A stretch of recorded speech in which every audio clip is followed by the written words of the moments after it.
जय श्री कृष्ण। ओम नमो भगवते वासुदेवाय नमः। आप सुन रहे हैं पौराणिक अमृतवाणी द्वारा प्रसारित महाभारत कथा। महाभारत की कथा में बहुत सी व्यवहारिक नीतियों के बारे में बताया गया है, जैसे कि इंद्र नीति, गणिक नीति, गीता ज्ञान और विदुर नीति और कृष्ण नीति। गीता का ज्ञान भगवान श्री कृष्ण ने महाभारत युद्ध शुरू होने से पहले दिया था तथा कृष्ण नीति संपूर्ण युद्ध के दौरान भगवान कृष्ण द्वारा दिए गए ज्ञान के बारे में है। ये नीतियाँ आज के जीवन व्यवहार में बहुत महत्वपूर्ण भूमिका निभाती हैं। इन्हीं नीतियों पर चलकर लोग सफलता की सीढ़ियों पर चढ़ते जाते हैं। अगर आप सफल लोगों की जीवनी पढ़ेंगे या सुनेंगे तो लगभग सभी ने इन नीतियों का पालन करते हुए ही सफलता प्राप्त की है। आप भी महाभारत कथा सुनिए और अपने परिवार और बच्चों को सुनाइए। ऐसी ज्ञानवर्धक कहानियों और नीतियों को सुनने के लिए कृपया हमारे चैनल को लाइक, शेयर और सब्सक्राइब करिए। नोटिफिकेशन पर क्लिक कीजिए ताकि आने वाले सभी वीडियो आप तक पहुंच सकें। चलिए अब हम आगे की कथा प्रारंभ करते हैं। पांडवों का गंधर्वों से युद्ध करके दुर्योधन आदि को छुड़ाना।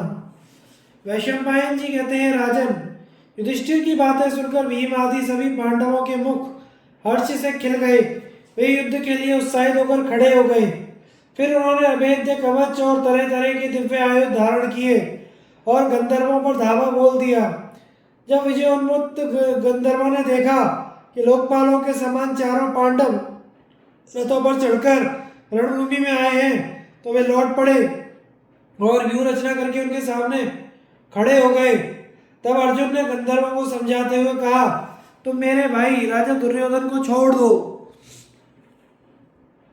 इस पर गंधर्वों ने कहा, हमें आज्ञा देने वाला तो गंधर्वराज चित्रसेन के सिवा और कोई नहीं है। एक वे ही हमें जैसी आज्ञा देते हैं वैसा हम करते हैं। गंधर्वों के ऐसा कहने पर कुंती नंदन अर्जुन ने कहा, पराई स्त्रियों को पकड़ना और मनुष्यों के साथ युद्ध करना ऐसा निंदनीय काम तो गंधर्वराज को शोभा नहीं देता। तुम लोग धर्मराज युधिष्ठिर की आज्ञा मानकर इन महापराक्रमी धृतराष्ट्र पुत्रों को छोड़ दो। यदि तुम शांति से इन्हें नहीं छोड़ोगे तो मैं स्वयं ही पराक्रम द्वारा इनको छुड़ा लूंगा। ऐसा कहने पर भी जब गंधर्वों ने अर्जुन की बात उड़ा दी तो वे उनके ऊपर पहने पहने बाण बरसाने लगे। तब गंधर्वों ने भी उन पर बाणों की झड़ी लगा दी। अर्जुन ने आग्नेयास्त्र से छोड़कर हजारों गंधर्वों को यमराज के पास भेज दिया। महाबली भीम ने भी तीखे तीखे तीरों से सैकड़ों गंधर्वों का अंत कर दिया।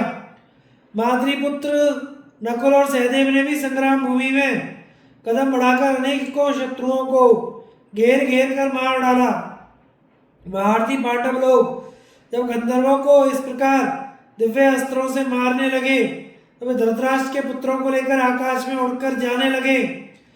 कुंती कुमार अर्जुन ने उन्हें आकाश की ओर उड़ते देख बाणों का ऐसा विस्तृत जाल बिछा दिया जिसमें चारों ओर से उनकी गति रुक गई। उस जाल में वे उसी प्रकार बंद हो गए जैसे पिंजरे में पक्षी। अतः वे अत्यंत कुपित होकर अर्जुन पर गदा, शक्ति, रिष्टि आदि अस्त्र शस्त्रों की वर्षा करने लगे। तब महावीर अर्जुन ने उन पर स्थूणाकर्ण, इंद्रजाल, सौर, आग्नेय तथा सौम्य आदि दिव्य अस्त्र चलाए। इनकी मार से वे अत्यंत पीड़ित होने लगे। ऊपर जाने से तो उन्हें बाणों का जाल रोक रहा था। इधर उधर जाते तो अर्जुन के बाणों से बींधने लगते। जब चित्रसेन ने देखा गंधर्व अर्जुन के बाणों से अत्यंत त्रस्त हो रहे हैं तो वह गदा लेकर उनकी ओर दौड़ा, किंतु अर्जुन ने अपने बाणों के द्वारा उस लोहे की गदा के 7 टुकड़े कर दिए। तब वह माया से अदृश्य रहकर अर्जुन के साथ युद्ध करने लगा। इससे अर्जुन को बड़ा क्रोध हुआ। वे दिव्यास्त्रों से अभिमंत्रित आकाशचारी आयुधों से युद्ध करने लगे तथा अंतर्धान रहने पर भी उसके शब्द का अनुसरण करके शब्दवेदी बाणों से उसे बींधने लगे। अर्जुन के उन अस्त्र शस्त्रों से चित्रसेन तिलमिला उठा। उसने अपने को प्रकट करके कहा, अर्जुन देखो, युद्ध में तुम्हारे सामने आया हुआ मैं तुम्हारा सखा चित्रसेन हूं। अर्जुन ने जब अपने सखा को युद्ध से जर्जरित देखा तो उन्होंने अपने दिव्यास्त्रों को लौटा लिया। यह देखकर सब पांडव बड़े प्रसन्न हुए। फिर रथों में बैठे हुए भीम, अर्जुन, नकुल, सहदेव और चित्रसेन आपस में कुशल प्रश्न करने लगे। तब महाधनुर्धर अर्जुन ने चित्रसेन से हंसकर पूछा, वीरवर, कौरवों का पराभव करने में तुम्हारा क्या उद्देश्य था? तुमने स्त्रियों से दुर्योधन को क्यों कैद किया? चित्रसेन ने कहा, वीर धनंजय, देवराज इंद्र के स्वर्ग में ही दुरात्मा दुर्योधन और पापी कर्ण का अभिप्राय मालूम हो गया था। ये लोग यह सोचकर कि आजकल पांडव लोग वन में विपरीत परिस्थिति में रहकर अनाथों की तरह कष्ट भोग रहे हैं और हम खूब आनंद में हैं, तुम्हें देखने और इस दुर्दशा में यशस्विनी द्रौपदी की हंसी उड़ाने के लिए आए थे। इनकी ऐसी खोटी मनोवृत्ति जानकर उन्होंने मुझसे कहा, जाओ दुर्योधन को उसके भाई और मंत्रियों सहित बांध कर यहाँ ले आओ। किंतु देखो, भाइयों सहित अर्जुन की सब प्रकार से रक्षा करना, क्योंकि वह तुम्हारा प्रिय सखा और शिष्य है। तब देवराज के कहने से मैं तुरंत ही यहाँ आ गया और इस दुष्ट को बांध देवलोक को ले जा रहा हूँ और इंद्र के आज्ञा अनुसार इस दुरात्मा को भी ले जाऊंगा। अर्जुन ने कहा, चित्रसेन, यदि तुम मेरा प्रिय करना चाहते हो तो धर्मराज के आदेश से तुम हमारे भाई दुर्योधन को छोड़ दो। चित्रसेन ने कहा, अर्जुन, यह पापी है और बड़ा घमंड में रहता है, इसे छोड़ना उचित नहीं है। इसने तो धर्मराज और कृष्णा को धोखा दिया था। धर्मराज इस समय यह जो कुछ करना चाहता था उसका पता नहीं है। अच्छा चलो, उन्हें सब बातें बता देंगे, फिर उनकी जैसी इच्छा होगी वैसा करेंगे। फिर वे सब महाराज युधिष्ठिर के पास गए और उसकी सब बातें उन्हें बता दी। तब अजातशत्रु महाराज युधिष्ठिर ने गंधर्वों की बात सुनकर उनकी प्रशंसा की और समस्त कौरवों को छुड़वा दिया। वे गंधर्वों से कहने लगे, आप लोग बलवान और शक्ति संपन्न हैं। यह बड़े सौभाग्य की बात है कि आप मेरे भाई, बंधु और मंत्रियों के सहित दुराचारी दुर्योधन का वध नहीं किया। मेरे ऊपर आप लोगों का यह बहुत बड़ा उपकार हुआ है।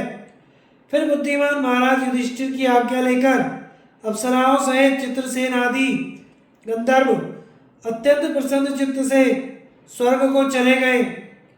देवराज इंद्र ने दिव्य अमृत की वर्षा करके कौरवों के हाथों से मरे हुए गंधर्वों को जीवित कर दिया। अपने स्वजन और राजमहिषियों को गंधर्वों से मुक्त कराकर पांडवों को भी बड़ी प्रसन्नता हुई। कौरवों ने स्त्री और कुमारों सहित पांडवों का बड़ा सत्कार किया। तब भाइयों सहित बंधन से छूटे दुर्योधन ने धर्मराज युधिष्ठिर से बड़े प्रेम से कहा, भाई, ऐसा साहस फिर कभी मत करना। देखो, साहस करने वालों को कभी सुख नहीं मिलता। अब तुम सब भाइयों सहित कुशल पूर्वक अपने घर जाओ। इस घटना से मन में किसी प्रकार का खेद मत मानना। धर्मराज के इस प्रकार आज्ञा देने पर दुर्योधन ने उन्हें प्रणाम किया और हृदय में अत्यंत लज्जित होकर अपने नगर की ओर चला गया। उस समय वह ऐसा व्याकुल हो रहा था मानो उसकी इंद्रियां नष्ट हो गई हो तथा क्षोभ के कारण उसका हृदय फटा जाता था। दुर्योधन का अनुताप और प्रायोपवेश का निश्चय। जन्मेजय ने पूछा, मुनिवर, दुर्योधन लज्जा के भार से बहुत दब गया था तथा शोक से उसका हृदय अत्यंत उद्विग्न हो रहा था। ऐसी स्थिति में उसने हस्तिनापुर में किस प्रकार प्रवेश किया, वह मुझे विस्तार से सुनाने की कृपा करें। वैशंपायन जी ने कहा, राजन, जब युधिष्ठिर ने धृतराष्ट्र पुत्र को दुर्योधन को विदा किया तो वह लज्जा से मुख नीचा किए हृदय में कुढ़ता हुआ चतुरंगणी सेना के सहित वहां से हस्तिनापुर को चला। मार्ग में एक रमणीक स्थान पर, जहां जल और घास की अधिकता थी, उसने विश्राम किया। वहां कर्ण ने उसके पास आकर कहा, राजन, बड़े सौभाग्य की बात है कि आपका जीवन बच गया और हमारा पुनः समागम हुआ। मुझे तो आपके सामने ही गंधर्वों ने ऐसा तंग किया कि मैं उनके बाणों से पीड़ित हुई सेना को भी नहीं संभाल सका। अंत में जब नाक में दम आ गया तो वहां से भागना ही पड़ा। उस अतिमानुष युद्ध से आप रानियों और सेना के सहित सकुशल लौट आए। किसी प्रकार का घाव आदि भी आपको नहीं लगा। यह देखकर मुझे बड़ा आश्चर्य हो रहा है। इस समय अपने भाइयों के सहित आपने युद्ध में जो काम करके दिखाया है, उसे कर सकने वाला कोई दूसरा पुरुष संसार में दिखाई नहीं देता। कर्ण के इस प्रकार कहने पर राजा दुर्योधन ने गदगद कंठ होकर कहा, राधे, तुम्हें असली भेद का पता नहीं है। इसी से मैं तुम्हारे कथन का बुरा नहीं मानता। तुम तो यही समझते हो कि गंधर्वों को मैंने अपने पराक्रम से हराया है। सच्ची बात तो यह है कि मेरे और मेरे भाइयों के साथ गंधर्वों का बहुत देर तक युद्ध हुआ। उसमें दोनों ही ओर की हानि भी हुई, किंतु जब माया से युद्ध करने लगे तो हम उनका सामना नहीं कर सके। अंत में हार हमारी ही हुई और गंधर्वों ने हमें सेवक, मंत्री, पुत्र, स्त्री, सेना और सवारियों सहित कैद कर लिया। फिर वे हमें आकाश मार्ग से ले चले। उसी समय हमारे कुछ सैनिक और मंत्रियों ने पांडवों के पास जाकर कहा कि गंधर्व लोग धृतराष्ट्र कुमार राजा दुर्योधन को उनके भाई और स्त्रियों सहित पकड़कर ले जा रहे हैं। इस समय आप उन्हें छुड़ाइए। तब धर्मात्मा युधिष्ठिर ने अपने सब भाइयों को समझाकर हमें बंधन से छुड़ाने के लिए आज्ञा दी। पांडव लोग उस स्थान पर आए और गंधर्वों को हराने की शक्ति रखते हुए भी उन्होंने उन्हें समझाकर शांतिपूर्वक छोड़ देने का प्रस्ताव किया, किंतु गंधर्व हमें छोड़ने को तैयार नहीं हुए। इस पर भीमसेन, अर्जुन, नकुल और सहदेव उन पर बाणों की वर्षा करने लगे। तब गंधर्व लोग रणभूमि छोड़कर हमें घसीटते हुए आकाश में चढ़ने लगे। उस समय हमने आंख उठाई तो देखा कि सब ओर से बाणों के जाल से घिरा हुआ अर्जुन दिव्य अस्त्रों की वर्षा कर रहा है। इस प्रकार जब अर्जुन के पहने बाणों से सारी दिशाएं रुक गईं, तो अर्जुन के मित्र चित्रसेन ने अपना रूप प्रकट कर दिया। फिर दोनों मित्र आपस में खूब मिले और दोनों ही ने कुशल प्रश्न किया। कर्ण, फिर शत्रुदमन अर्जुन ने हंसते हंसते उत्साहपूर्वक यह बात कही, वीरवर, आप मेरे भाइयों को छोड़ दीजिए। पांडवों का जीवित रहते हुए इनका तिरस्कार नहीं होना चाहिए। महात्मा अर्जुन के इस प्रकार कहने पर गंधर्वराज चित्रसेन ने उसे बताया कि हम लोग पांडवों को उनकी स्त्री के सहित इस दुर्दशा में देखने के लिए वहां गए थे। चित्रसेन ने जब ये शब्द कहे तो मैं लज्जा से यह सोचने लगा कि धरती फट जाए तो मैं यहीं समा जाऊं। फिर पांडवों के सहित गंधर्वों ने युधिष्ठिर के पास जाकर हमें कैदी हालत में खड़ा किया और उन्हें भी हमारा खोटा विचार सुनाया। इस प्रकार स्त्रियों के सामने मैं दीन और कैदी की दशा में युधिष्ठिर से भेंट किया गया। बताओ, इससे बढ़कर दुख की और क्या बात होगी। जिनका मैंने सर्वदा निरादर किया, जिनका सदा से शत्रु बना रहा, उन्हीं ने मुझे मंदमती को बंधन से छुड़ाया और जीवन दान दिया। हे वीर, इसकी अपेक्षा तो यदि उस महान संग्राम में मेरे प्राण निकल जाते तो बहुत अच्छा होता। इस प्रकार का जीना किस काम का। यदि गंधर्व मुझे मार डालते तो संसार में मेरा यश फैल जाता और इंद्रलोक में अक्षय पुण्य लोगों की प्राप्ति होती। अब मेरा विचार है वह सुनो। मैं यहाँ अन्न जल छोड़कर प्राण त्याग दूंगा। तुम और दुशासन मेरे भाई हस्तिनापुर चले जाओ। अब मैं हस्तिनापुर जाकर महाराज के आगे क्या उत्तर दूंगा? भीष्म, द्रोण, कृपाचार्य, अश्वत्थामा, विदुर, संजय, बाली, भूरिश्रवा आदि दूसरे बड़े बूढ़े और उदासीन वृत्ति वाले प्रधान प्रधान ब्राह्मण मुझसे क्या कहेंगे? मैं उन्हें क्या उत्तर दूंगा? इस जीने से तो मरना ही अच्छा है।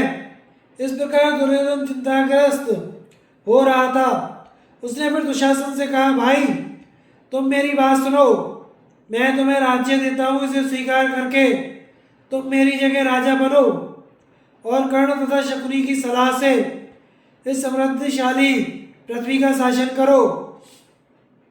दुर्योधन की यह बात सुनकर दुशासन का गला दुख से भर आया और उसने दुर्योधन के चरणों पर सिर रखकर रोते हुए कहा, महाराज ऐसा कभी नहीं हो सकता।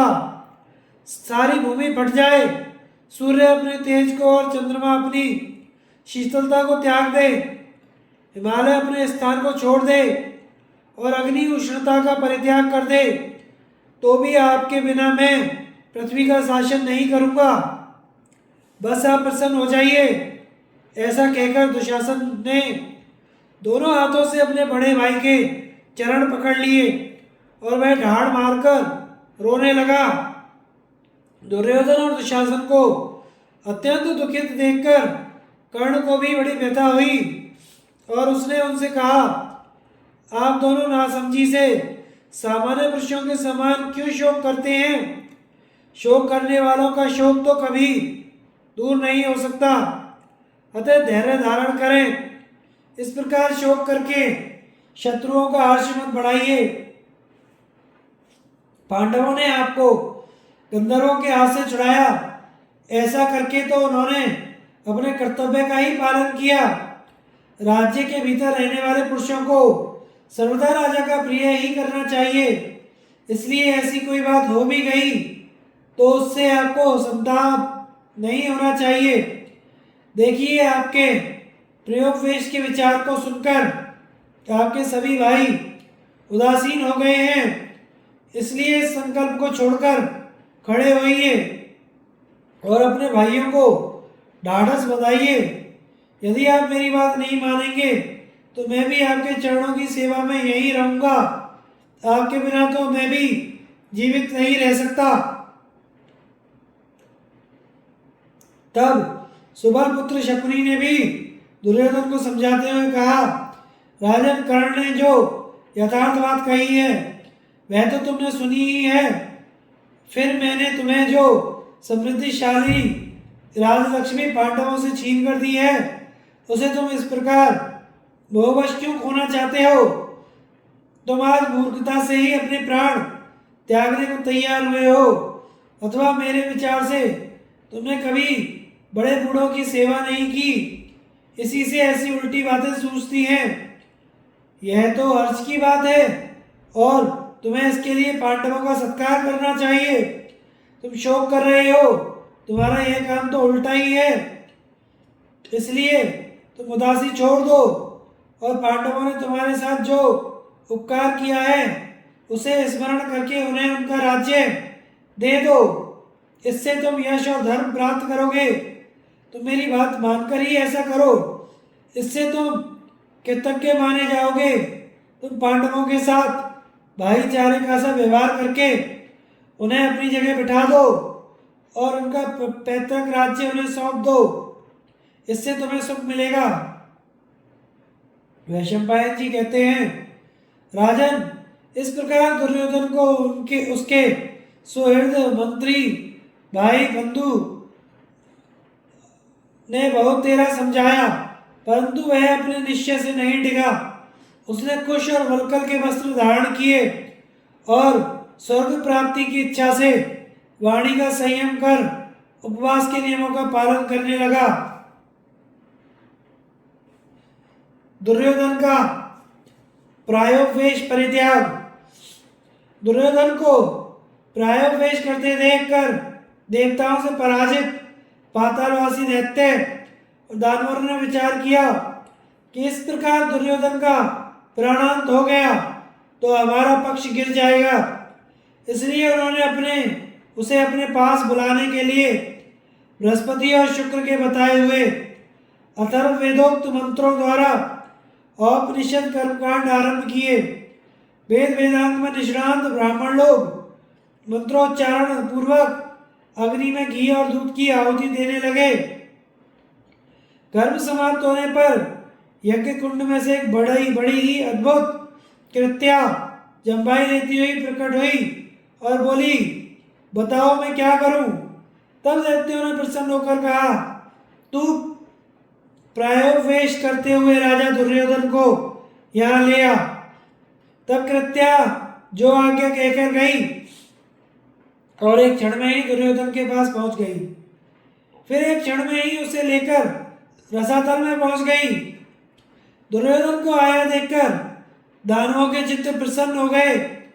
उन्होंने उससे अभिमान पूर्वक कहा, भरत कुल दीपक महाराज दुर्योधन, आपके पास सदा ही बड़े बड़े शूरवीर और महात्मा बने रहते हैं, फिर आपने यह प्रायोपवेश का साहस क्यों किया? जो पुरुष आत्महत्या करता है वह अधोगति को प्राप्त होता है और लोक में भी उसकी निंदा होती है। आपका यह विचार तो धर्म, अर्थ और सुख का नाश करने वाला है। इसे आप छोड़ दीजिए। आप शोक क्यों करते हैं? आपके लिए अब किसी प्रकार का खटका नहीं है। आपकी सहायता के लिए अनेकों दानवीर पृथ्वी में उत्पन्न हो चुके हैं। कुछ दूसरे दैत्य भीष्म, द्रोण, कृप आदि के शरीर में प्रवेश करेंगे, जिससे वे दया और स्नेह को तिलांजलि देकर आपके शत्रुओं से संग्राम करेंगे। उनके सिवा क्षत्रिय जाति में उत्पन्न हुए और भी अनेकों दैत्य दानव आपके शत्रुओं के साथ युद्ध में पूरे पराक्रम से भिड़ जाएंगे। भारती कर्ण, अर्जुन तथा और भी सभी शत्रुओं को परास्त करेगा। इस काम के लिए हमने संशतक नाम वाले सहस्त्रों दैत्य और राक्षसों को नियुक्त कर दिया है। विश्व प्रसिद्ध वीर अर्जुन को नष्ट कर डालेंगे। आप शोक न करें। अब इस पृथ्वी को शत्रुओं से रहित ही समझें और निर्द्वंद होकर इसे भोगें।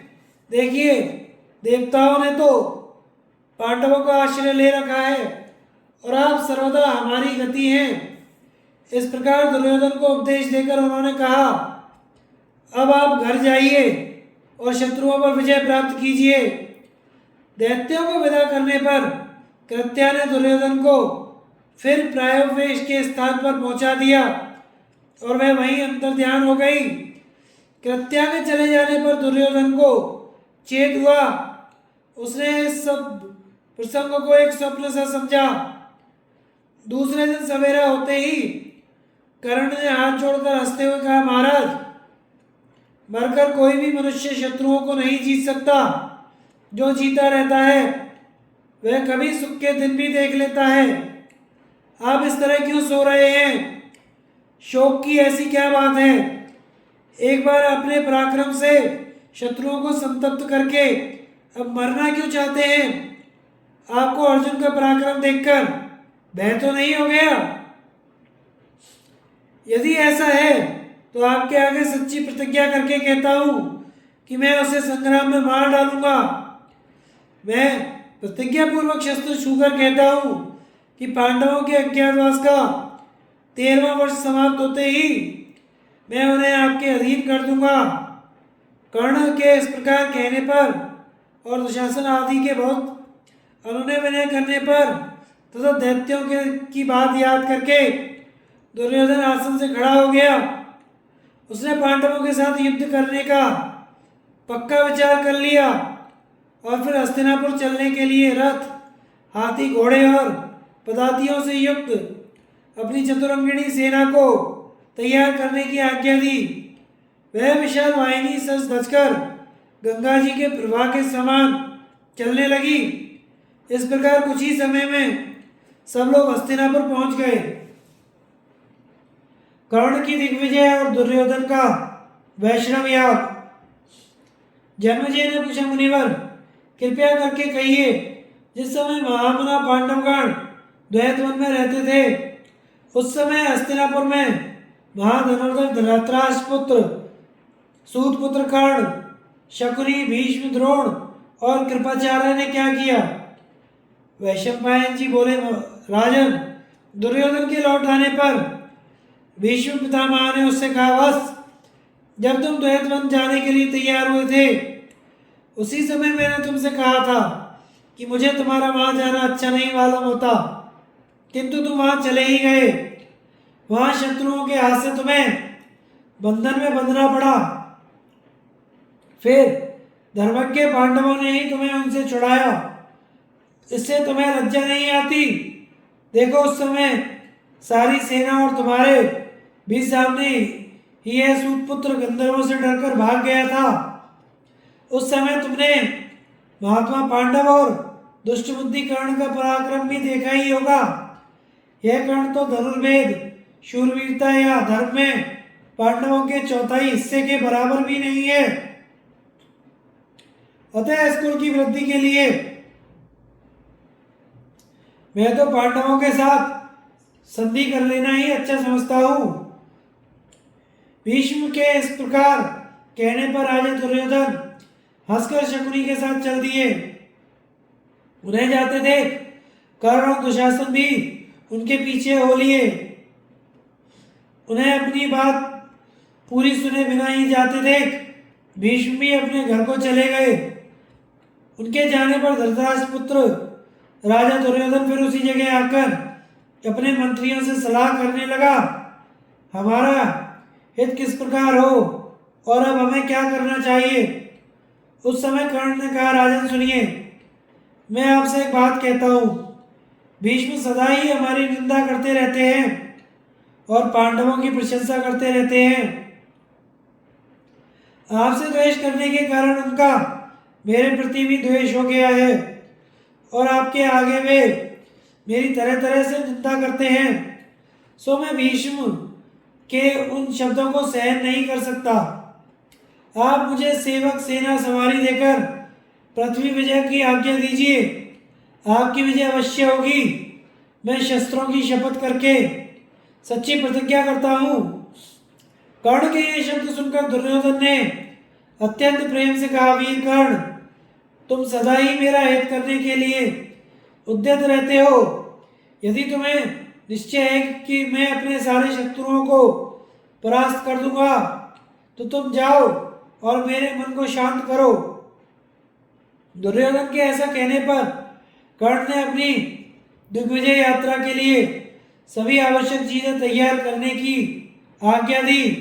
फिर अच्छा मुहूर्त देखकर मांगलिक द्रव्यों से स्नान करके शुभ नक्षत्र तथा तिथि में कूच किया।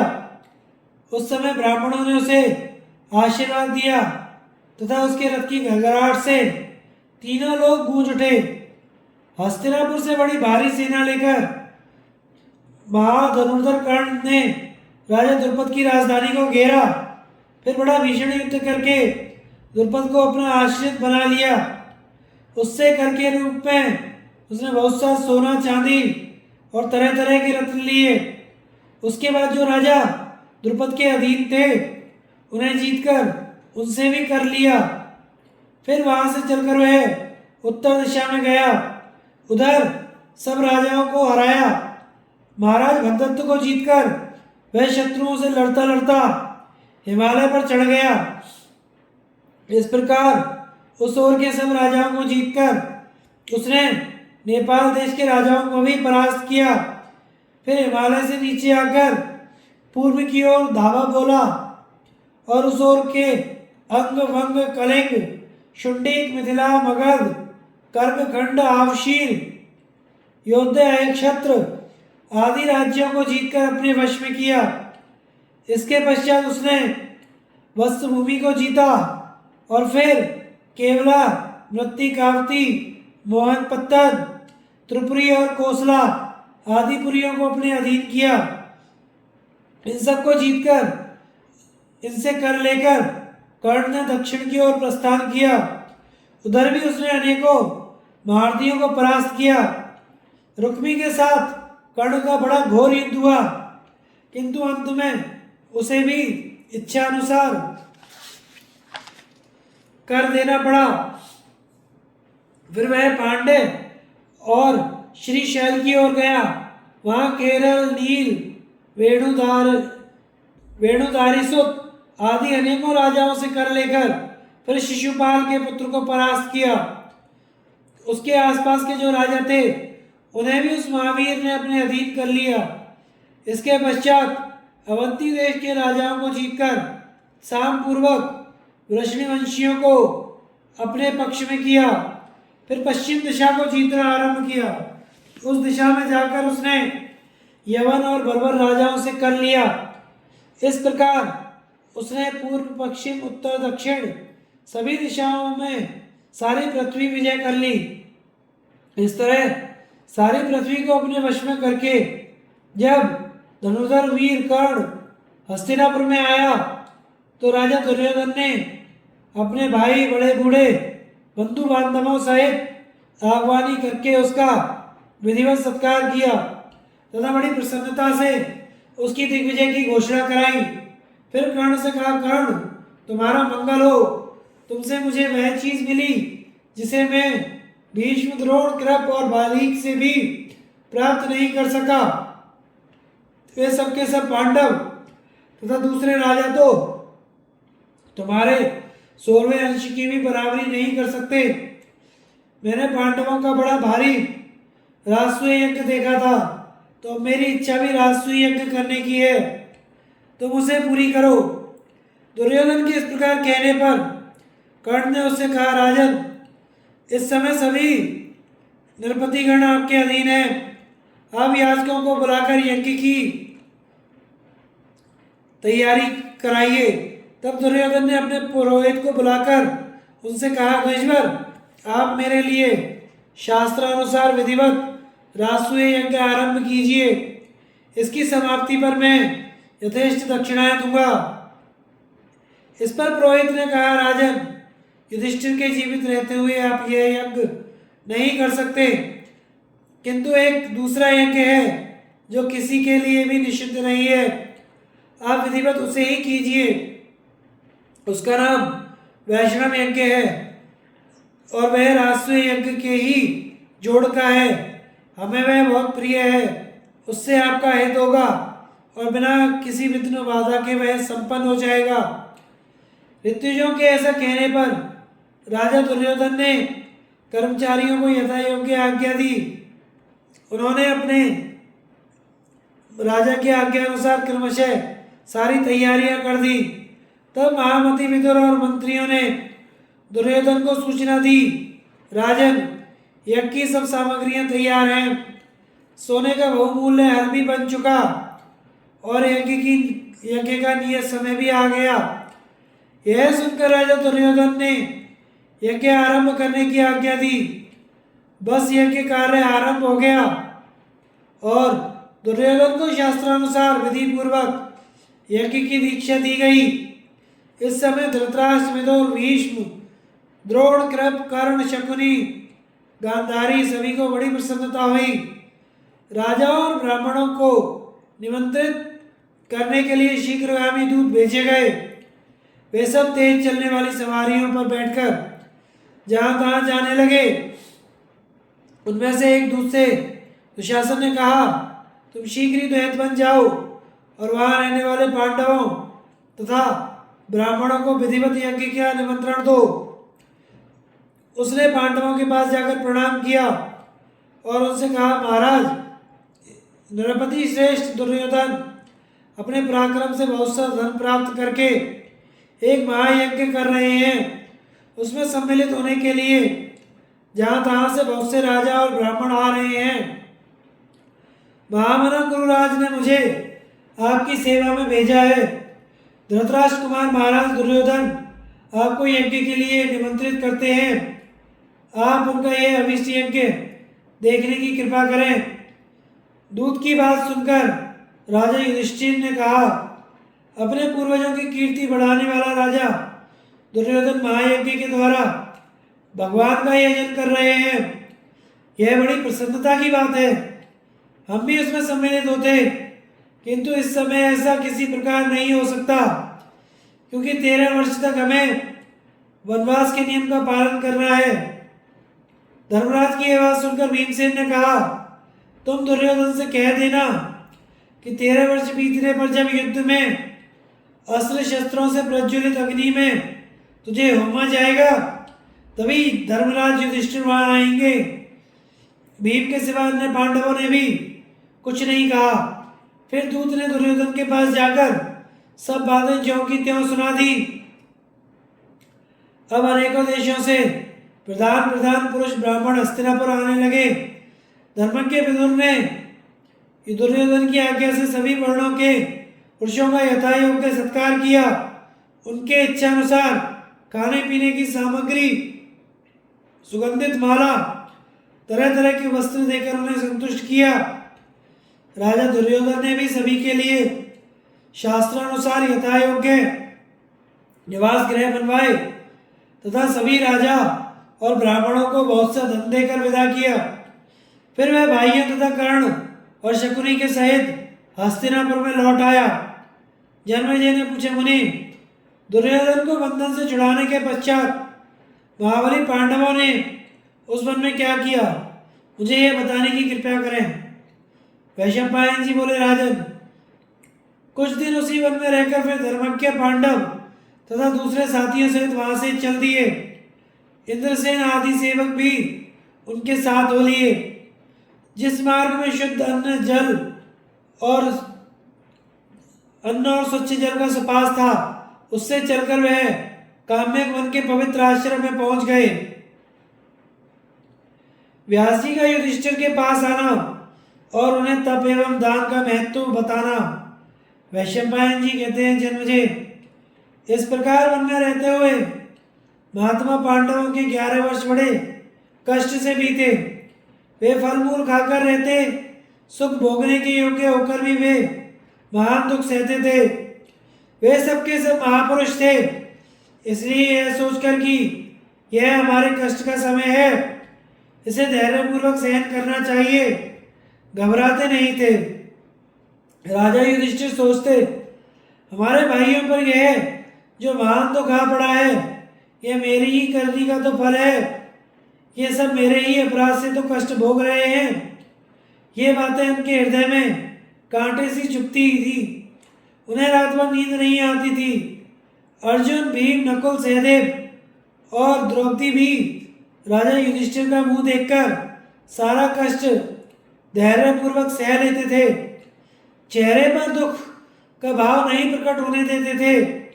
उत्साहयुक्त चेष्टाओं से उनके शरीर का भाव ही बदल गया था। एक समय की बात है, सत्यवती नंदन व्यास जी पांडवों को देखने के लिए वहां आए।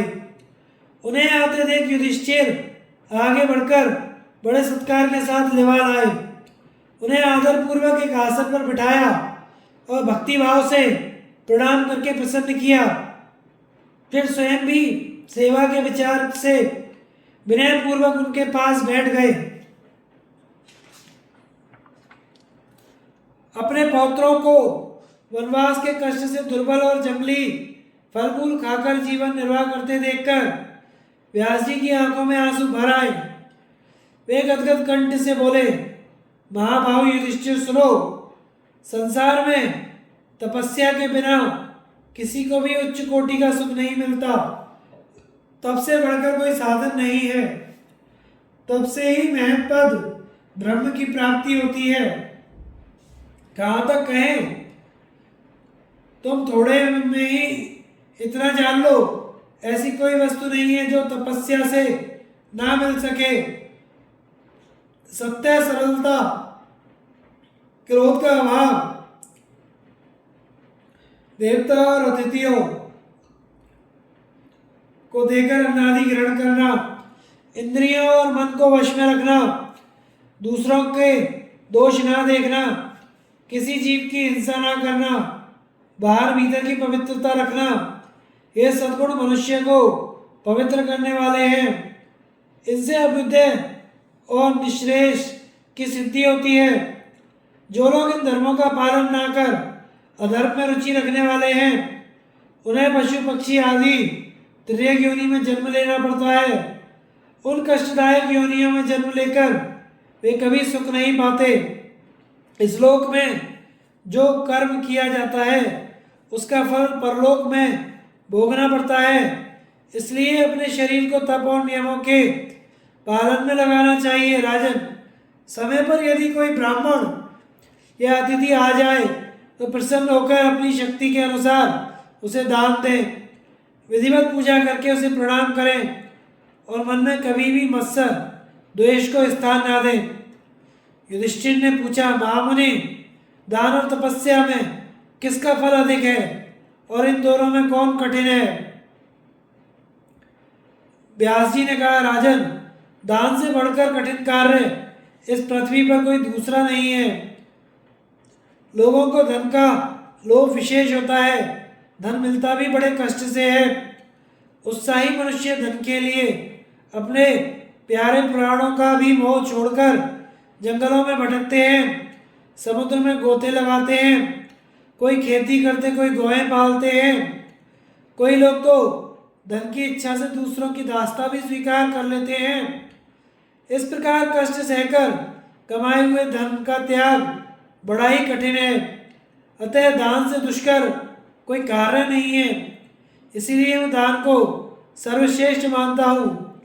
उसमें भी यदि धन न्याय से कमाया गया हो, उत्तम देश काल पात्र का विचार करके उसका दान किया जाए तो इसका और भी अधिक महत्व समझना चाहिए। अन्यायपूर्वक प्राप्त किए हुए धन से जो दान धर्म किया जाता है वह कर्ता की महान वैसे रक्षा नहीं करता। युधिष्ठिर, यदि अच्छे समय पर शुद्ध भाव से सत्पात्र को थोड़ा भी दान दिया जाए तो परलोक में उसका अनंत फल होता है। इस विषय में जानकार लोग एक पुराने इतिहास का उदाहरण दिया करते हैं कि मुद्गल ऋषि ने एक द्रोण 15.5 सेर के लगभग दान का दान करके महान फल प्राप्त किया था।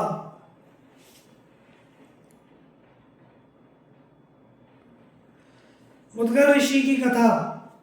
युधिष्ठिर ने पूछा, भगवत, महात्मा मुद्गल ने एक द्रोण दान का दान कैसे और किस विधि से किया था तथा वह दान किसे किया गया था, सब मुझे बतलाइए।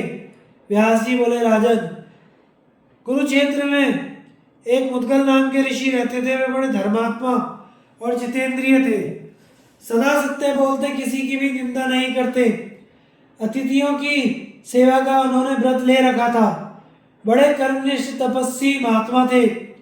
शील और उच्च वृत्ति से ही वे उनकी जीविका चलाते थे। 15 दिनों में एक द्रोण दान इकट्ठा कर लेते थे।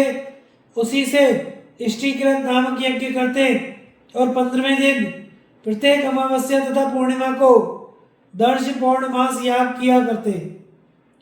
यज्ञों में देवता अतिथियों को देने से जो अन्न बचता उसी से परिवार सहित निर्वाह करते थे। घर में स्त्री थी, पुत्र था और वे स्वयं थे। तीनों एक पक्ष में एक ही दिन भोजन करते। महाराज, उनका प्रभाव ऐसा था कि प्रत्येक पर्व के दिन देवराज इंद्र देवताओं सहित उनके यज्ञ में साक्षात उपस्थित होकर अपना भाग लेते थे। इस प्रकार मुनिवृत्ति से रहना और प्रसन्न चित्त से अतिथियों को अन्न देना, यह उनके जीवन का व्रत था। किसी के प्रति द्वेष न रखकर बड़े शुद्ध भाव से वे दान करते थे। इसलिए एक द्रोण अन्न 15 दिन के भीतर कभी घटता नहीं था, बराबर बढ़ता रहता था। दरवाजे पर अतिथि देखकर उस अन्न में वृद्धि हो जाती थी। सैकड़ों ब्राह्मण विद्वान उसमें से भोजन पाते और पर कमी नहीं आती। मुनि के इस व्रत की ख्याति बहुत दूर तक फैल चुकी थी। एक दिन उनकी कीर्ति कथा दुर्वासा मुनि के कानों में पड़ी। वे नंग धड़ंग पागलों सा वेश बनाए मोड़ मुड़ाए कटुवचन कहते हुए वहां आ पहुंचे। आते ही बोले, विप्रवर, आपको मालूम होना चाहिए कि मैं भोजन की इच्छा से यहाँ आया हूँ। मुद्गल ने कहा, मैं आपका स्वागत करता हूँ, और पाद्य हृदय आचमनीय आदि पूजन की सामग्री भेंट की। तत्पश्चात उन्होंने अपने भूखे अतिथि को बड़ी श्रद्धा से भोजन परोसकर जिमाया। श्रद्धा से प्राप्त हुआ वह अन्न बड़ा ही सरस लगा। मुनि भूखे तो थे ही, सब खा गए। मुद्गल उन्हें बराबर अन्न देते रहे और वे उसे हड़प करते रहे। अंत में जब उठने लगे तो जो कुछ झूठा अन्न बचा था उसे अपने शरीर पे लपेट लिया और जिधर से आए थे उधर ही निकल गए। इसी प्रकार दूसरे पर्व पर भी आए और भोजन करके चले गए। मुद्गल मुनि को परिवार सहित भूखा रह जाना पड़ा। फिर वे अन्न के दानों का संग्रह करने लगे। स्त्री और पुत्र ने भी उनका साथ दिया। भूख से उनके मन में तनिक भी विकार या खेद नहीं हुआ। क्रोध, ईर्ष्या या अनादर का भाव भी नहीं उठा। वे ज्यों के त्यों शांत बने रहे। पर्व आने पर दुर्वासा मुनि फिर उपस्थित हुए। इसी प्रकार वे लगातार 6 बार प्रत्येक पर्व पर आए, किंतु कभी भी मुद्गल ऋषि के मन में कोई विकार नहीं देखा। हर बार उनके चित्त को शांत और निर्मल ही पाया। इससे दुर्वासा को बड़ी प्रसन्नता हुई। उन्होंने मुद्गल से कहा, मुनि, इस संसार में तुम्हारे समान दाता कोई भी नहीं है। ईर्ष्या तो तुमको छू तक नहीं गई है। भूख बड़े बड़े लोगों के धार्मिक विचार को हिला देती है, धैर्य हर लेती है। जीव तो रसना ही ठहरी, यह सदा रस का आस्वादन करने वाली है। मनुष्य का चित्त रस की ओर खींचती ही रहती है। भोजन से ही प्राणों की रक्षा होती है। मन तो इतना चंचल है कि इसको वश में करना अत्यंत कठिन जान पड़ता है। मन और इंद्रियों की एकाग्रता को ही निश्चित रूप से तप कहा गया है।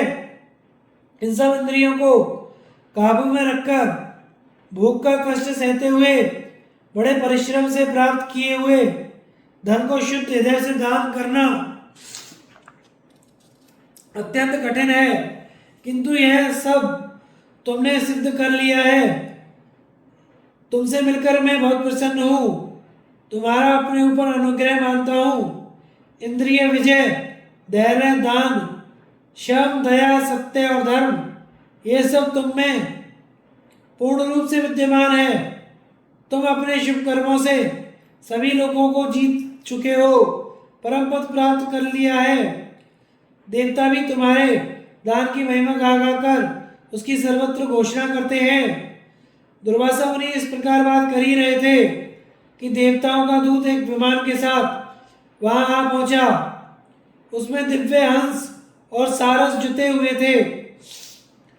उससे दिव्य सुगंध फैल रही थी। वह देखने में बड़ा ही विचित्र और इच्छा अनुसार चलने वाला था। देवदूत ने महर्षि मुद्गल से कहा, मुनि, यह विमान आपको शुभ कर्मों से प्राप्त हुआ है। इस पर बैठिए, आप सिद्ध हो चुके। देवदूत की बात सुनकर महर्षि ने उससे कहा, देवदूत, सत्पुरुषों में 7 पग एक साथ चलने से ही मित्रता हो जाती है। उसी मैत्री को सामने रखकर मैं आपसे कुछ पूछ रहा हूँ। उत्तर में जो सत्य और हितकर बात हो उसे बताइए। आपकी बात सुनकर फिर अपना कर्तव्य निश्चित करूँगा। प्रश्न ये है, स्वर्ग में क्या सुख है और क्या दोष है? देवदूत बोला, महर्षि मुद्गल, आपकी बुद्धि बड़ी ही उत्तम है। जिसको दूसरे लोग बहुत बड़ी चीज समझते हैं, वह स्वर्ग का उत्तम सुख आपके चरणों में लौट रहा है। फिर भी आप अनजान से बनकर इसके संबंध में विचार करते हैं, पूछते हैं यह कैसा है। आपकी आज्ञा के अनुसार बताता हूँ। स्वर्ग यहाँ से बहुत ऊपर का लोक है। उसको स्वर्लोक भी कहते हैं। बड़े उत्तम मार्ग से वहाँ जाना होता है। वहाँ के लोग सदा विमानों पर विचरा करते हैं। जिसने तप, दान या महान यज्ञ नहीं किए अथवा जो असत्यवादी या नास्तिक हैं उनका उस लोक में प्रवेश नहीं होता। जो लोग धर्मात्मा, जितेंद्रिय, शम दम से संपन्न, द्वेष रहित हैं तथा जिन्होंने दान धर्म का पालन किया है वे इस लोक में जाते हैं। इसके सिवा वे शूरवीर भी जिनकी वीरता युद्ध में प्रमाणित हो चुकी है स्वर्गलोक के अधिकारी हैं। वहाँ देवता, साध्य, विश्वदेव, महर्षि, याम, धाम, गंधर्व, अप्सरा, इन सब के अलग अलग अनेकों लोग हैं जो बड़े ही कांतिमान और इच्छानुसार प्राप्त होने वाले भोगों से संपन्न तथा तेजस्वी हैं। स्वर्ग में 33,000 योजन का एक बहुत ऊंचा पर्वत है जिसका नाम है सुमेरुगिरी। वह पर्वत स्वर्ण का है। उसके ऊपर देवताओं के नंदनवन आदि अनेकों सुंदर उद्यान हैं जो पुण्यात्माओं के विहार के स्थान हैं। वहाँ किसी को भूख प्यास नहीं लगती, मन में कभी उदासी नहीं आती, गर्मी जाड़े का कष्ट नहीं होता और ना कोई भय ही होता है। वहाँ कोई ऐसी अशुभ वस्तु नहीं होती जिसको देखकर घृणा हो। सब और मन को प्रसन्न करने वाली सुगंध छाई रहती है। शीतल मंद हवा चलती रहती है। सब और मन और कानों को प्रिय लगने वाले शब्द सुन पड़ते हैं। वहाँ कभी शोक नहीं होता, किसी का विलाप सुनाई नहीं देता, ना बुढ़ापा आता है और ना शरीर में थकावट का अनुभव होता है। स्वर्गवासियों के शरीर में तेजस तत्व की प्रधानता होती है। वे शरीर पुण्य कर्मों से ही प्राप्त होते हैं। माता पिता के रजवीर से उनकी उत्पत्ति नहीं होती। उनमें कभी पसीना नहीं निकलता, दुर्गंध नहीं आती, मलमूत्र नहीं निकलता, उनके कपड़े कभी मैले नहीं होते। वहाँ के दिव्य कुसुमों की मालाएं दिव्य सुगंध फैलाती रहती है, कभी कुमलाती नहीं है। तुम्हारे सामने जो यह विमान है, ऐसे विमान वहाँ सबके पास होते हैं। वे किसी से ईर्ष्या नहीं रखते, द्वेष नहीं मानते, बड़े सुख से जीवन व्यतीत करते हैं। इन देवताओं के लोकों से भी ऊपर अनेकों दिव्य लोग हैं। इनमें सबसे ऊपर ब्रह्मलोक है। वहाँ अपने शुभ कर्मों से पवित्र ऋषि मुनि जाते हैं। वहीं ऋभु नामक देवता भी रहते हैं जो स्वर्गवासी देवताओं के भी पूज्य हैं। देवता भी उनकी आराधना करते हैं। उनके लोग स्वयं प्रकाश हैं, तेजस्वी हैं और सब तरह की कामनाओं को पूर्ण करने वाले हैं। उन्हें लोगों के ऐश्वर्य के लिए मन में ईर्ष्या नहीं होती। आहुति पर उनकी जीविका निर्भर नहीं हुआ करती। उन्हें अमृत पीने की भी आवश्यकता नहीं रहती। उनके देह दिव्य और ज्योतिर्मय है। उनका कोई विशेष आकार नहीं है। वे सुख स्वरूप हैं। सुख भोग की इच्छा उन्हें कभी नहीं होती। वे देवताओं के भी देवता एवं सनातन हैं। महाप्रलय के समय भी उनका नाश नहीं होता। फिर उनमें जरा मृत्यु की आशंका तो हो ही कैसे सकती है। हर्ष, प्रीति, सुख, दुख, राग, द्वेष आदि का उनमें अत्यंत अभाव होता है। स्वर्ग के देवता भी उस स्थिति को प्राप्त करना चाहते हैं। वह परासिद्धि की अवस्था है जो सबको सुलभ नहीं है। भोगों की इच्छा रखने वाले तो उस सिद्धि को पा ही नहीं सकते। ये जो 33 देवता हैं, उन्हीं के लोगों को मनीषी पुरुष उत्तम नियमों के आचरण से तथा विधि पूर्वक दिए हुए दान से प्राप्त करते हैं। तुमने अपने दान के प्रभाव से यह सुखमयी सिद्धि प्राप्त की है। अपनी तपस्या के तेज से दैदीप्यमान होकर अब उसका उपभोग करो। हे विप्र, यही स्वर्ग का सुख है। यही वहाँ के अनेकों प्रकार के लोग हैं। इस प्रकार अब तक तो मैंने स्वर्ग के गुण बताए हैं। अब दोष भी सुनो। स्वर्ग में अपने ही किए हुए कर्मों का फल भोगा जाता है। नया कर्म नहीं किया जाता। वहाँ का भोग अपनी मूल पूंजी गंवाकर ही प्राप्त होता है। मेरी समझ में यही वहाँ का सबसे बड़ा दोष है कि वहाँ से एक ना एक दिन पतन हो ही जाता है। सुखद ऐश्वर्य का उपभोग करके उससे निम्न स्थान में गिरने वाले प्राणियों को जो असंतोष और वेदना होती है उसका वर्णन करना कठिन है। उनके गले की माला कुंभला जाती है, यही स्वर्ग से गिरने की सूचना है। यह देखते ही उनके मन में भय समा जाता है। अब गिरा अब गिरा। उन पर जो रजोगुण का प्रभाव पड़ता है, जब वह गिरने लगते हैं तो उनकी चेतना लुप्त हो जाती है, सुध-बुध नहीं रहती। ब्रह्मलोक तक जितने भी लोग हैं सब में यह भय बना रहता है। मुद्गल बोले, ये तो आपने स्वर्ग के महान दोष बतलाए, इनके अतिरिक्त जो निर्दोष लोग हो उनका वर्णन कीजिए। देवदूत ने कहा, ब्रह्मलोक से भी ऊपर विष्णु का परम धाम है। वह शुद्ध सनातन ज्योतिर्मय लोक है, उसे पर ब्रह्म पद भी कहते हैं। विषयी पुरुष तो वहां जा ही नहीं सकते। दंभ लोभ क्रोध मोह द्रोह से युक्त पुरुष भी वहां नहीं पहुंच सकते। वहां तो ममता और अहंकार से रहित, द्वंद्वों से परे रहने वाले, जितेंद्रिय तथा ध्यान योग में लगे रहने वाले महापुरुष ही जा सकते हैं। मुद्गल, तुम्हारे प्रश्न के अनुसार ये सारी बातें मैंने बता दी। अब कृपया करके चलो, जल्दी चलें, देर ना करो। व्यास जी कहते हैं, देवदूत की बात सुनकर मुद्गल ऋषि ने उस पर अपनी बुद्धि से विचार किया और फिर बोले, देवदूत, मेरा आपको प्रणाम है। आप प्रसन्नता से पधारिए। स्वर्ग में तो बड़ा भारी दोष है। मुझे उस स्वर्ग से और वहाँ के सुख से कोई काम नहीं है।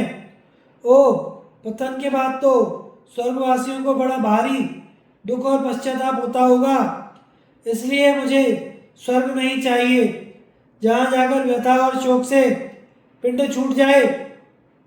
केवल उसी स्थान का अब मैं अनुसंधान करूँगा। ऐसा कहकर धर्मात्मा मुनि ने देवदूत को तो विदा कर दिया और स्वयं पूर्ववत श्लोंच वृत्ति से रहते हुए उत्तम रीति से शम का पालन करने लगे। उनकी दृष्टि में निंदा और स्तुति, मिट्टी का ढेला और स्वर्ण सब एक से हो गए। वे विशुद्ध ज्ञान योग का आश्रय ले नित्य ध्यान योग के परायण रहने लगे। ध्यान से वैराग्य का बल पाकर उन्हें उत्तम बोध प्राप्त हुआ, जिसके द्वारा उन्होंने मोक्ष रूपा परम सिद्धि प्राप्त कर ली। इसलिए युधिष्ठिर, तुम्हें भी शोक नहीं करना चाहिए। मनुष्य पर सुख के बाद दुख और दुख के बाद सुख आता ही रहता है। 13वें वर्ष के बाद तुम्हें अपने पितामहों का राज्य अवश्य प्राप्त होगा। अपने मन की चिंता दूर करो। वैशंपायन जी कहते हैं, भगवान व्यास युधिष्ठिर से इस प्रकार कहकर पुनः तप करने के लिए अपने आश्रम पर चले गए।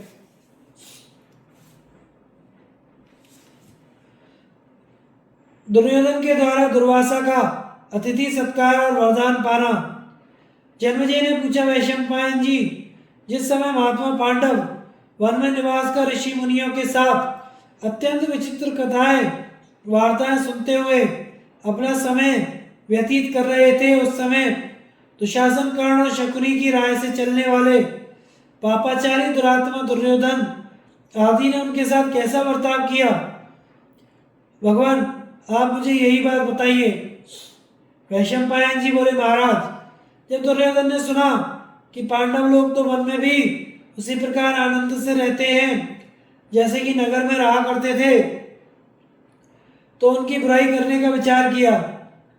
फिर तो छल कपट की विद्या में प्रवीण कर्ण और दुशासन आदि की मंडली एकत्रित हुई और पांडवों को हानि पहुंचाने के अनेकों उपायों पर विचार होने लगा। इसी बीच महान यशस्वी महर्षि दुर्वासा जी अपने 10,000 शिष्यों को साथ लिए वहां आ गए परम क्रोधी दुर्वासा मुनि को घर पधारा देख दुर्योधन बहुत विनय दिखाता हुआ अपने भाइयों सहित उनके पास गया और नम्रता पूर्वक उन्हें अतिथि सत्कार के लिए निमंत्रित किया। बड़ी विधि से उनकी पूजा की और स्वयं दास की भांति उनकी सेवा में खड़ा रहा। दुर्वासा जी कई दिन वहां ठहरे। दुर्योधन आलस से छोड़कर रात दिन उनकी सेवा करता। भक्ति भाव के कारण नहीं, उनके शाप से डरकर वह सेवा करता था। मुनि भी स्वभाव से बड़े विचित्र थे। कभी कहते मुझे बड़ी भूख लगी है राजन, शीघ्र भोजन तैयार कराओ, ऐसा कहकर नहाने चले जाते। वहां से लौटते खूब देर करके आने पर कहते आज तो भूख बिल्कुल नहीं है, नहीं खाऊंगा, यह कहकर दृष्टि से ओझल हो जाते।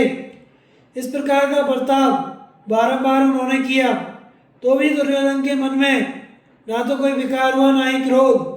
इससे दुर्वासा जी प्रसन्न हो गए और बोले मैं तुम्हें वर देना चाहता हूं, जो इच्छा हो मांग लो। दुर्वासा की यह बात सुनकर दुर्योधन ने मन ही मन ऐसा समझा मानो उसका नया जन्म हुआ हो।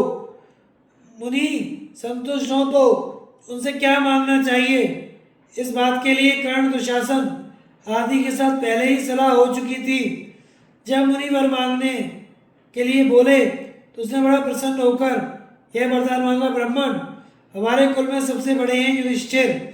वे इस समय अपने भाइयों के साथ वन में निवास करते हैं, बड़े गुणवान और सुशील हैं।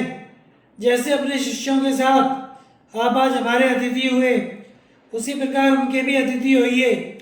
यदि आपकी मुझ पर कृपा हो तो मेरी एक और प्रार्थना पर ध्यान रखकर जाइएगा।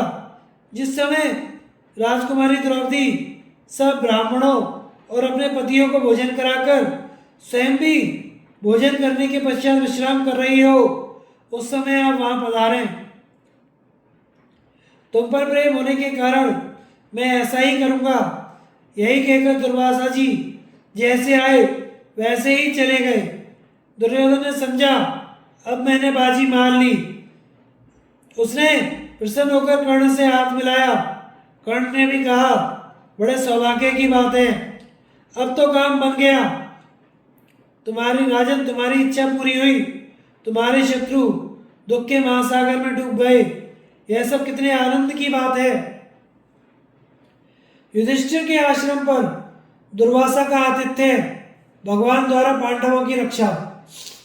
वैशंपायन जी कहते हैं तदंतर एक दिन दुर्वासा मुनि इस बात का पता लगाकर कि पांडव और द्रौपदी सभी लोग भोजन से निवृत्त हो आराम कर रहे हैं, 10,000 शिष्यों को लेकर वन में युधिष्ठिर के पास पहुंचे।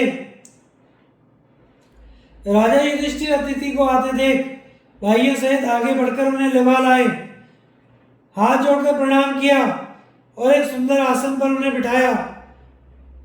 फिर विधिवत पूजा करके उन्हें आतिथ्य के लिए निमंत्रण देते हुए कहा, भगवान आप नित्य कर्म से निवृत्त होकर शीघ्र आइए और भोजन कीजिए। मुनि भी शिष्यों के साथ स्नान करने के लिए चले गए। उन्हें इस बात का तनिक भी विचार नहीं किया कि ये इस समय शिष्यों सहित मुझे भोजन कैसे दे सकेंगे। सारी मुनि मंडली जल में स्नान करके ध्यान करने लगी। इधर पतिव्रता द्रौपदी को अन्न के लिए बड़ी चिंता हुई। उसने बहुत सोचा विचारा, किंतु उस समय अन्न मिलने का कोई उपाय उसके ध्यान में नहीं आया। तब वह मन ही मन भगवान कृष्ण को इस प्रकार स्मरण करने लगी, हे कृष्ण, हे महाभाव श्री कृष्ण देवकी नंदन, हे अविनाशी वासुदेव, चरणों में पड़े हुए दुखियों का दुख दूर करने वाले हे जगदीश्वर, तुम ही संपूर्ण जगत की आत्मा हो। इस विश्व को बनाना और बिगाड़ना तुम्हारे ही हाथों का खेल है प्रभु। तुम अविनाशी हो, शरणागतों की रक्षा करने वाले गोपाल, तुम ही संपूर्ण प्रजा के रक्षक परात्पर परमेश्वर हो। चित्त की वृत्तियों और चित्त वृत्तियों की प्रेरक तुम ही हो। मैं तुम्हें प्रणाम करती हूँ। सबके वर्ण करने योग्य वरदाता अनंत आओ, जिन्हें तुम्हारे सिवा कोई दूसरा सहारा देने वाला नहीं है, उन असहाय भक्तों की सहायता करो। पुराण पुरुष, प्राण और मन की वृत्तियां तुम्हारे पास तक नहीं पहुंच पाती। सबके साक्षी परमात्मन, मैं तुम्हारी शरण में हूँ। शरणागत वत्सल, कृपया करके मुझे बचाओ। नील कमल दल के समान श्याम सुंदर, कमल पुष्प के भीतरी भाग के समान किंचित लाल नेत्र वाले, कौस्तुभ मणि विभूषित एवं पीतांबर धारण करने वाले श्री कृष्ण, तुम ही संपूर्ण भूतों आदि और अंत हो। तुम ही परम आश्रय हो। तुम ही परात्पर ज्योतिर्मय सर्वव्यापक एवं सर्वात्मा हो। ज्ञानी पुरुषों ने तुमको ही इस जगत का परम बीज और संपूर्ण संपदाओं का अधिष्ठान कहा है। देवेश, यदि तुम मेरे रक्षक हो तो मुझ पर सारी विपत्तियां टूट पड़े तो भी भय नहीं है। आज से पहले सभा में दुशासन के हाथ से जैसे तुमने मुझे बचाया था, उसी प्रकार इस वर्तमान संकट से भी मेरा उद्धार करो। कृष्ण कृष्ण महाबाहो देवकी नंदना वे वासुदेव जगन्नाथ प्रणतार्ति विनाशन प्रपन्न पाल गोपाल प्रजापाल परात्पर वरेण्य वरदानंत अग्निनाम गतिर्भव सर्वाध्यक्ष पराध्यक्ष त्वामहं शरणं गता। विश्वात्मन विश्वजनक विश्वहर्ता प्रभो ये आकुतीनां च चित्तीनां परिवर्तक नतास्मि ते। पुराण पुरुष प्राण मनो वृत्ते दे गोचर पाही माम कृपया देव शरणागत वत्सल।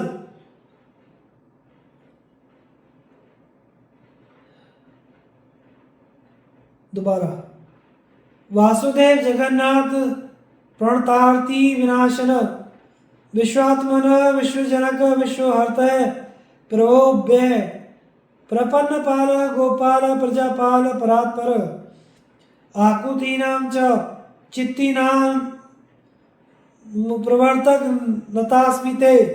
वरेण्य वरदानंत अग्निनां गतिर्भव। पुराण पुरुष प्राण मनोवृत्य अद्य गोचर सर्वाध्यक्ष पराध्यक्ष त्वामहं शरणं गता। पाही माम कृपया देव शरणागत वत्सल।